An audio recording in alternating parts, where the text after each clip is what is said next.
नमस्कार मित्र आमचे वसंत काका ट्रकचे ड्रायव्हर होते। त्यांची स्वतःची ट्रक होती।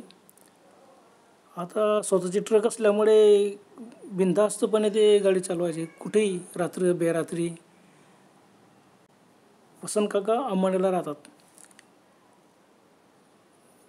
गाडीचं बराच सामान वगैरे भरला, पारोळ्याला न्यायचं होतं। आता पारोळा अंमळनेरपासून अगदी जवळ आहे। बस सामान वगैरे भरला, पारोळ्याला नेला। आता संध्याकाळ होऊन गेली ती। त्यांनी विचार केला की इथं आपण आणली जरा गाडीचं रिपेरिंगचं काम थोडंफार ते करून घेऊ, मग घरी जाऊ। कारण गाडी परत खाली येणार होती अंमळनेरला। खाली गाडी न्यायचीच आहे, तर मग त्यापेक्षा एवढं पारोळ्याला चांगलं गॅरेज आहेत, मस्त कामं करून घेऊन मग अंमळनेरला जाऊ असं म्हणून त्यांनी विचार केला। आणि त्यांच्यासोबत त्यांचे मित्र होता बुधाभाऊ आणि वसंत काका पारोळ्यालाच थांबले। संध्याकाळच्या वेळी त्यांनी गॅरेजला गाडी लावली, किरकोळ रिपेरिंग जेवढं होतं तेवढं त्यांनी काम सुरू केलं। आता पूर्ण काम संपेपर्यंत बराच वेळ होऊन गेला। रात्रीचे 12 वाजून गेले तेव्हा त्यांच्या गाडीचे काम संपलं। मग ते 12 वाजता बरोबर अंमळनेरला यायला निघाले। आता पारोळ्यावरून अंमळनेर म्हणजे काही जास्त अंतर नसल्यामुळे ते चला बा अर्धा पाऊण तासात तर आपण पोचून जाऊ आणि गाडी खाली आहे, सर निघून जाऊ आपण। निघाले पारोळ्यावरून हायवेने पुढे आले, अंमळनेर रस्त्याला लागले। अंमळनेर रस्त्याला लागले का कोपऱ्यावरती का असतो बऱ्याचदा तिथं प्रवासी असतात। तर कोपऱ्यावरतीच 4-5 लोक उभे होते। त्यांनी हात दिला, त्यांना म्हटलं चला गाडी बिन आपण अशी खाली नेतोय। त्यांनी हात दिला, त्यांनी सांगितलं की आम्हाला अंमळनेर यायचं आहे। हे म्हणाला हो चला आम्ही अंमळनेरला निघतोय, चला चला। बस त्यांना गाडीत बसून घेतलं, चला तेवढंच भाडं मिळून जाईल। मग निघाले। 12-12:15चा टाईम गाडी हळूहळू नेत होती। पारोळा सोडल्यानंतर पुढे आले आणि आता रत्नापिंपरी येईल त्याच्या अगोदर काय झालं, रस्त्यावर चालताना त्यांना अचानक समोर रोडाच्या साईडला ॲक्सिडेंट झाला दिसला गाडीचा उजेडात। तो बापरे, त्यांनी गाडी तिथपर्यंत नेली नाही, एकदम थांबवली। पाहतात एक मोटरसायकल पडली होती आणि वयस्कर माणूस होता 50शीचा, त्यांच्याबरोबर एक बाई होती। ते दोघं रोडाच्या बाजूला बसले होते, खूप जखमी होते। यांनी पटकन गाडी थांबवली, फटाफट खाली उतरले। हे उतरले, वसंत काका उतरले, बुधाभाऊ पण उतरला आणि बघतात तर ते ॲक्सिडेंट झालेला, नुकताच ॲक्सिडेंट झालेला असेल। त्यांच्यासोबत जे प्रवासी बसलेले होते केबिनमध्ये, ते 5 प्रवासी होते, 5ही उतरून गेले। मोबाईलच्या उजेडामध्ये पाहिलं त्यांना खूप लागलेलं होतं आणि ते कणत होते। त्यांची पुरशी इतकी वाईट होती की त्यांना उठता बी येत नव्हतं, मस्त असे बसलेले होते ते जखमी, संपूर्ण रक्तबंबाळ आणि भयान चेहरे झाले, सर्व रक्ताने माखलेले डोळ्यावर। ते कसे तरी यांना म्हणाले, भाऊ आमच्या गाडीला की नाही एक कारवाल्याने ठोकून दिला, आम्हाला अंमळनेरला पोचून द्या, काहीही करा पण अंमळनेरला पोचून द्या बा। यांनी विचार केला, बापरे रात्रीची वेळ, गाडी ठोकून दिलेलं। कोणी नाही ॲक्सिडेंट झालेला आहे बघा, गाडीचा चक्काचूर झालेला आहे आणि यांना इतकं लागलेलं आहे, नाही पोलीस केस आहे। पण वसंत काका म्हणाले आणि बुधाभाऊ, हो ते खरं आहे, पण आता जखमी आहे, यांना पटकन दवाखान्यात न्यायला पाहिजे, इलाज करायला पाहिजे, ते सोडून द्यायचे आणि पोलीस केस वगैरे पहिलं जाईल। ते दोघंही म्हणाले, पती पत्नी होते।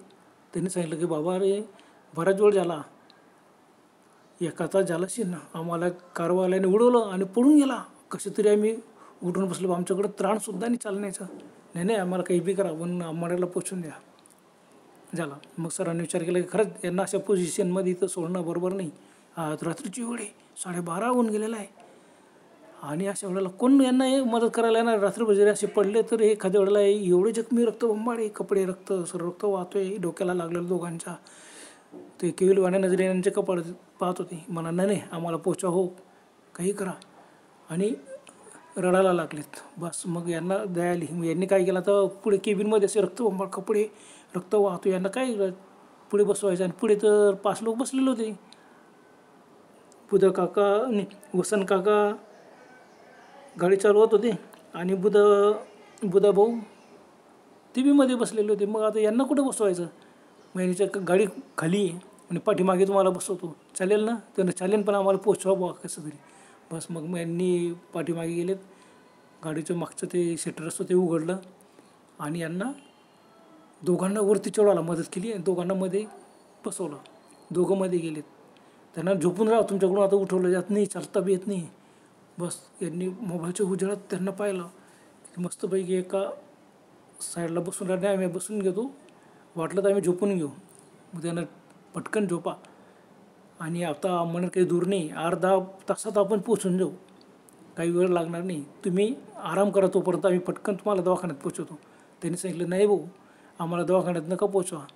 मग कुठं? आम्हाला की नाही चोपडा नाका जवळ उतरून द्या. अरे तिथं उतरून तुम्ही तुमच्या घरचा पत्ता तरी द्या. घरचा पत्ता देण्यापेक्षा तुम्ही दवाखान्यात पोचवतो आम्ही. त्यांनी नाही सांगितलं, नाही नाही आम्हाला तिथंच उतरायचं आहे, तिथं उतरून द्या. बस आता एक यांच्या न्यायलाच झाला, काय करतील. बरं ठीक आहे, सर्वांनी म्हटलं ठीक आहे आपण तिथं उतरू आणि यांचे जर पोझिशन चांगलं नसेल तर आपण पायी पायी जेवण यांच्या घरापर्यंत पोचून देऊ पैलाडमध्ये. त्यांनी सांगितलं मी पैलाडमध्ये राहतो. आता सर्व विचार करू लागले की अशा पोझिशनमध्ये यांना घरी पोचवण्यापेक्षा दवाखान्यात पोचवलेलं किती चांगलं आहे. पण ते दोघं ऐकायला तयारच नव्हते आणि दोघं 50 इंचपर्यंतचे होते, काही जास्त वय पण नव्हतं. पण त्यांना आम्ही चाललं जेव्हा मी घरी आमच्याकडून चालला येतो विचार करू लागले, बापरे एवढी वाईट पोझिशन आहे, कसं काय घरी पोचतील. मग त्यांना जाऊ द्या, बस आपण आम्हाला आल्यावर बघू. बसले, गाडी सुरू केली, थोडीशी गाडी पुढे गेली आणि काय कुणाच ठाऊक सर्व आश्चर्यचकित झाले. वसंत काका म्हणायचे गाडी स्पीड पकडत नाही, काय करू. बापरे सर्व घाबरा. हो त्यांची कंडिशन इतकी वाईट आहे की त्यांनी काही सांगितलं ना आपण त्यांना पहिल्यांदा उतरवायचं नाही, आपण डायरेक्ट दवाखान्यात पोचून देऊ त्यांना हॉस्पिटलमध्ये. त्यांच्या ऐकायचंच नाही. अशा पोझिशनमध्ये ते काही सांगतील. त्यांचं घर कुठे आहे काय आहे, तोपर्यंत ते शुद्ध राहतं का बेशुद्ध होऊन जातील. ते सर्वांनी विचार केला, ते बेशुद्धही झाले ना तर त्यांना दवाखान्यातच पोचायचं झाला. पण मग दवाखान्यात पोचून गाडी स्पीड पकडत नाही, करायचं काय. वसंत काका चिंता करू लागले. त्यांनी किती प्रयत्न केला तरी गाडीचा स्पीड वाढतच नव्हता. अगदी गाडी हळूहळू खूप लोड आहे असं वाटायला लागलं. वसंत काकांना असं वाटतं की गाडीमध्ये खूप लोड आहे आणि कसं काय होत नाही. सर्वांनी कमाल केला, काहीतरी गाडीचं झालं असेल तर काय होणार आहे. मग त्यांनी गाडी उभी केली. उभी केल्यानंतर परत उतरले. गाडीचं काय प्रॉब्लेम तर काही नाही, हवा वगैरे सर्व टाईट सर्व चेक केलं. पाठीमागून पुन्हा त्यांनी फ्लॅशलाईट लावून बघितलं, ते दोघंजण गाडीमध्ये झोपलेले होते, रक्त भंबाळ. यांना वाटलं बापरे झोपले का काय, काय झालं काय नाही, का बेशुद्ध झाले. बापरे एवढं ॲक्सिडेंट डोक्याला लागलेलं आहे, संपूर्ण रक्त भंबाळ कपडे. ते बाईची पण बघा साडी किती भरलेली रक्ताने. बापरे काही झालं तर यांना पोलीस आपल्यालाच पकडतील. पण वसंत काका घाबरले नाही. नाही नाही तुम्ही काही काळजी करू नका, आपण त्यांना डायरेक्ट दवाखान्यात पोचू. त्यांनी आरोळी मारली, भाऊ हो भाऊ हो इने उठा ना. त्यांनी कणत होते आणि त्यांनी आवाज दिला, हा भाऊ आलं का अमळनेर. यांनी सांगितलं नाही अमळनेर आलेलं नाही, पण तुम्हाला काही त्रास तर नाही ना. त्या नाही नाही आम्हाला काही त्रास नाही, आम्ही व्यवस्थित आहे, आम्हाला कसं तरी वाटतं आम्ही लोडलेलो आहे. सर्वांना हायसं वाटलं, चला चला. मग त्यांनी पाहिलं, परत गाडी बसले. मग वसंत काकांनी निर्णय घेतला, गाडी कशी चालव पण अमळनेर परतपर्यंत मध्ये थांबवायची नाही. झाला, गाडी सुरू केली. आता ते 5 लोक बुधाभाऊ वसंत काका म्हणजे केबिन एकदम फुल होती. गाडी चालवली. मग गाडीने थोडंसं चांगला स्पीड घेतला. बस असं आली गाडी. त्याने एकदम गाडी बंद पडण्यापेक्षा चालते ना चालवायची. आता कशी प्रसंग आहे की त्यांना ताबडतोब दवाखान्यात पोहोचवणं फार महत्त्वाचे आहे. मग गाडी हळूहळू कशाने चालली, रत्नपिंपरी ओलांडलं. पुढे चढावून कसं तरी आलं. किती वेळ लागला. यांना वाटलं बापरे असं काय होतं आहे गाडीला एवढा.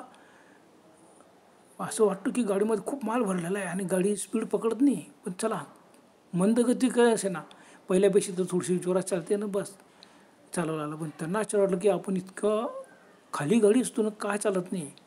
सर्व विचार करू लागले.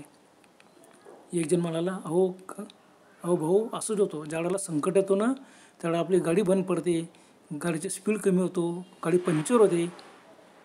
बुधाका भाऊ म्हणाले, अरे बाबा पण गाडी बंद पडतं असं काही म्हणू नको, चालते ना चालू द्या, असं काही नाट नको लावू. तुला नाट नाही हो, खरं आहे ते. संकट आलं ना, संकट काळामध्ये नेहमी असंच होतो. पण जाऊ द्या, परमेश्वर कृपा, परमेश्वराचं नाव घ्या, आपली गाडी बंद पडायला नको. बस सर्वांनी परमेश्वराचं नाव घ्या असं म्हटलं आणि खरंच गाडीचा स्पीड वाढला. गाडीचा स्पीड वाढला. मग सर्व गाडी वसंत काकांना केव्हा एकदाच्या अंमळनेर पोहोचून हॉस्पिटलमध्ये यांना पोहोचवतो. गाडी निघाली हळूहळू. आता तरी त्याचा स्पीड असं 25-30च्या स्पीडने ती गाडी चालत होती. काय करणार मोटरसायकल तरी याच्यापेक्षा जोरात चालते, पण नाईलाज आहे. गाडी थांबायला नको, जायलाच पाहिजे बस. आणि मग असं गाडी येता सडावून आल्यावर तिथं तसं खोलगट नाला आहे गावाच्या अगोदरच. बस त्या नाल्यावरती त्या पुलावर आली गाडी आणि एकदम बंद पडून गेली. बापरे, काय करायचं, बंदच पडली आता गाडी. त्याला जाऊ दे, जवळपास समोरच तर गाव आहे, गावाला लागून अगदी नाल्याला लागून गाव आहे, चला इथून कोणाची तरी मदत घेऊ, दुसऱ्या गाडीत त्यांना पण पोचवायचं जावं. पण त्याने नाही, चालू करा प्रयत्न.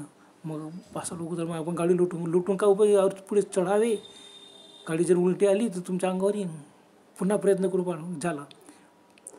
पाठीमागे पाहिलं ते दोघं निश्चित पडलेले होते. बापरे, चला आता यांना उठू नका, काही डिस्टर्ब करू नका, आम्हाला किती दूर राहिलेला आता इथून. बस निघाले. मग पुन्हा प्रयत्न केला. वसंत काकांनी हिंमत हारली नाही.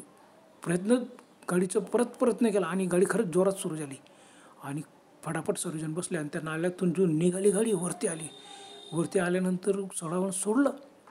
गाडीने चांगला स्पीड पकडला. त्यांना खूप आनंद झाला, हायसे वाटले, चला परमेश्वर कृपेने खूपच चांगलं झालं बा, आता यांना पटकन दवाखान्यात पोहोचून. आणि गाडी येता बरोबर अंमळनेर आलं. 10-15 मिनटं बी झाले नाही, अंमळनेर आलं. अंमळनेर याच्या अगोदर पहिला भाग लागतो आणि तिथं एक मोठा नाला आहे.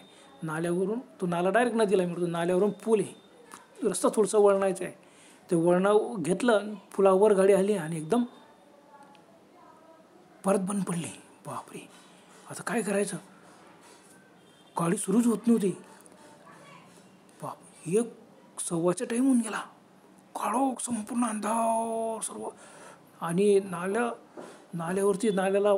नाल्यामधून पाणी वाहतोय, कारण पावसाळ्याचे दिवस होते. फक्त एवढंच होतं की पाऊस येत नव्हता. मग उतरले खाली उतरले तर जाऊ द्या, त्या दोघांची कशी पोझिशन येते तरी बघा आपण. पटकन 2-4 लोक बाहेर मागे गेले, पाहिलं, त्यांनी आरोडी मारली, अहो भाऊ अंमळनेर आलं बरं का, उठा.